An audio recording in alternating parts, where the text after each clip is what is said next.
पर आप सुन रहे हैं कहानी मुंह की। इस कहानी को लिखा है वर्षा ने और आवाज़ दी है सुरभि ने। भाग 1। वो सालों पहले की दिसंबर की ठंड से कड़कड़ाती हुई एक रात थी, जब हर किसी को अपने गर्म बिस्तर में दुबके होना चाहिए था। वो सारे वहाँ इकट्ठा हुए थे। उस वक्त उन सब के चेहरे एक ही दिशा में केंद्रित थे। चारों तरफ फैले अंधकार की वजह से वो बस एक विशाल सी इमारत का पिछला हिस्सा समझ में आ रहा था। शायद किसी हवेली का था, और वहां स्थित था उसकी बाहरी दीवार से लगा हुआ वो सालों पुराना और ऊंचा वृक्ष। वो सारे लोग कंबल और शॉल में लिपटे हुए उसी वृक्ष के इर्द गिर्द गोलाई में इकट्ठा थे। रोशनी के लिए सबने अपने हाथों में लालटेनें और मशालें थामी हुई थी। सभी सामने देख रहे थे और सबके चेहरों पर एक ही भाव था, वितृष्णा और शायद थोड़े से डर भी। सामने उसी पेड़ से लगकर एक बड़ा लकड़ी का गट्ठर पड़ा हुआ था और एक औरत उस गट्ठर पर खड़ी थी।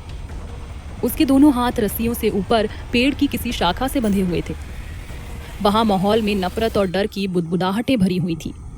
ऐसा लग रहा था जैसे वो सारे के सारे उस अकेली बंधी हुई लाचार औरत से थोड़े भयभीत थे।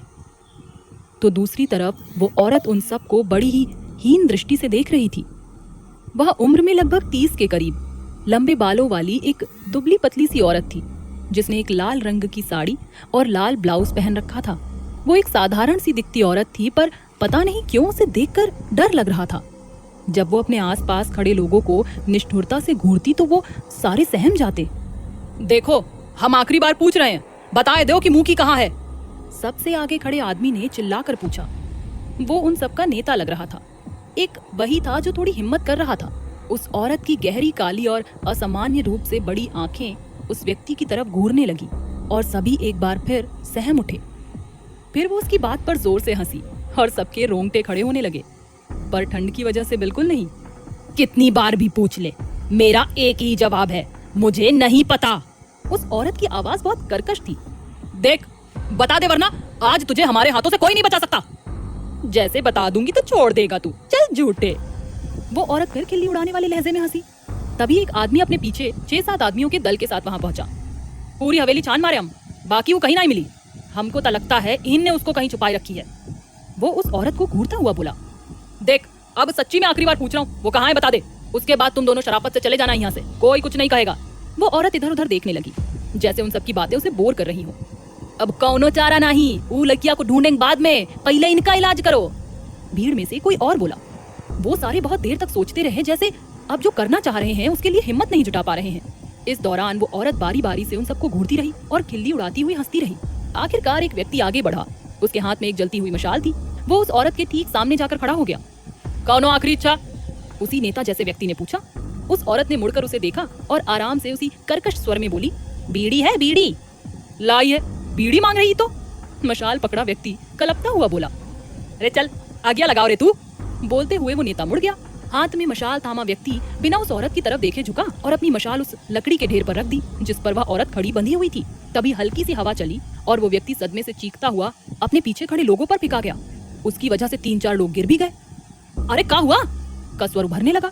फिर उसके बाद ही सुनाई दी और लोगों की दहशत भरी सिसकारियां भी। जहाँ मशाल रखी थी उससे कुछ ही आगे उस औरत के कदम थे।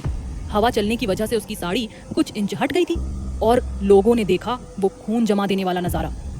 जहां उंगलियां होनी चाहिए थी वहां उसकी दोनों एड़ियां नजर आ रही थी, और उंगलियां तीना पर पीछे की तरफ थी। उसके दोनों पांव उल्टे थे। उस औरत ने भी एक नजर नीचे अपने पैरों पर, फिर सामने खड़े लोगों के चेहरों पर डाली, सर पीछे किया और जोर का अट्टहास किया। वो हंसी सुनकर एक बार फिर वहां खड़े सभी लोगों की रूहें कांप गई। वो औरत उनके भयभीत चेहरों को देखती रही और उनके डर से आनंदित होती रही। कुछ देर बाद आग सुलगने लगी। वो जिस लकड़ी के गट्ठर पर खड़ी थी वो जलने लगा था। आग लगे कुछ ही मिनट बीते थे जब कुछ तो अजीब हुआ होगा। वो सारे पलटकर वहां से भागने लगे। एक जलती हुई मानव आकृति भी उनके पीछे भाग रही थी। शायद वो किसी तरह से आजाद हो गई थी। कुछ देर बाद वह भटकती हुई पास ही स्थित एक तालाब में कूद गई। एक झटके से सब शांत हो गया। वो सब होता हुआ लोग अपनी आंखों से देखते रहे। किसी भी व्यक्ति की इतनी हिम्मत नहीं हो रही थी कि उस तालाब में झांक कर देखे। का वो मर गई का? हाँ, मर ही गई होगी, जरूर मर ही गई होगी। जल भी तो गई रही बहुत, और कहीं बच गई होगी तब, मतलब पानी से आग बुझ गई होगी तब। अरे क्या बोल रहे हो यार? अरे यार, अब ना हमको लग रहा है बीड़ी दे देने रहा का। कहिया लौट आई तब कोई दहशत से बोला, अरे चलो सब, ओ मर गई, बस काम खत्म।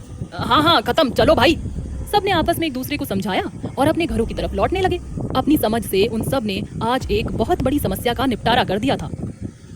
वर्तमान में इश्क करके तुमसे न जाने मन, हमरा नगदौ उधार कुल पैसवा ही गया। तुम ससरी भैंसिया तो पहले ही गई रही पानी में, तुमरे पीछे पीछे ही गबरू जवान भैंसवा भी गया। वाह वाह वाह वाह वाह वाह, क्या बात है। उस जगह का नाम खैरियतपुर था। वो एक गांव था जो अब शहर बनने की ओर अग्रसर था और इस खींचतान में छोटा मोटा कस्बा तो बन ही चुका था, पर जीवन शैली अभी भी गांव वाली ही थी। कभी वहाँ भरपूर खेती हुआ करती थी, वैसे तो आज भी होती थी। फिर काफी लोगों ने अपने खेत बेचकर दूसरे धंधे शुरू कर लिए।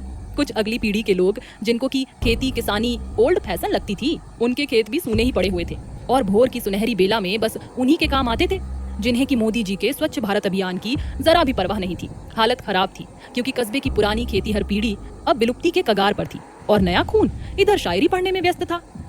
भाई कमाल कर दिए अमर भैया, तुम ना कमाल हो, कसम से पूरे बवाल हो। बाकी ऐसा शेर काहे को पढ़ रहे हो, तुम्हारा मेकअप हो गया का?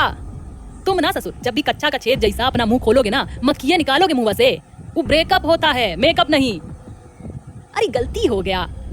और सुनो, हम निभाए बिलीव करते हैं, ब्रेकअप में नहीं, काहे से कि तनिको भी कमी हमारी उनके मेकअप में नहीं।